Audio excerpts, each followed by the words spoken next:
All eyes on CMS. In just a few hours, the district will welcome back students for a new school year, but it comes against the backdrop of rising COVID spread in the community. Tonight, district leaders discussed how schools plan to keep your kids safe. And as our Hunter Signs reports, not all the recommended protocols are ready for day one.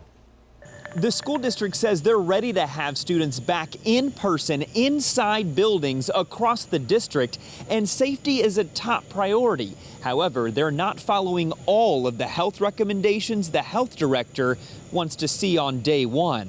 I believe our students are ready to come back in person for a more normal start of the school year. Right now, thousands of CMS students are hopefully dreaming about their first day of school Wednesday. I ask that you arrive with your faces covered, but your minds open and ready to learn. As district officials prepare to roll out their lesson plans and COVID safety plans. The pandemic has not released its grip here. It's why masks will be mandated for everyone, unless you're at recess. If a student tests positive for COVID, the student must quarantine for 10 days. Students who are exposed but are masked and not showing symptoms will not have to quarantine. Help us keep our schools open for in-person learning. In a letter to Superintendent Earnest Winston, Health Director Gibbie Harris offered several recommendations to keep COVID-19 at bay. They include hiring additional staff focused solely on each school's COVID-19 response, weekly testing for staff who aren't vaccinated, implementation of on-campus rapid testing for students and staff with symptoms, among others. Our staff is ready.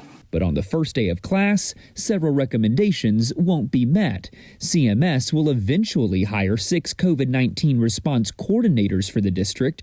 Weekly testing for unvaccinated staff is being worked on, but it's not ready for tomorrow. Neither is on-campus rapid testing for anyone who has symptoms at school.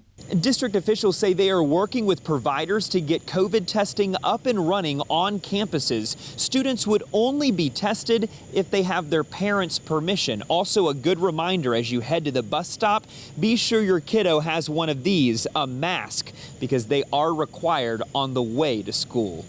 In Charlotte, Hunter Signs, WCNC Charlotte. CMS is also still battling some crucial vacancies going into the first day of school. The district says they are still short 135 teachers, 88 bus drivers, and 37 school nurses. The district did say the county health department currently has some nurses there in the process of hiring, and that these numbers could change by the end of the week. CMS says it's offering some cash incentives to try to fill those spots. Depending on the need in a particular position, some new hires could get up to $2,500.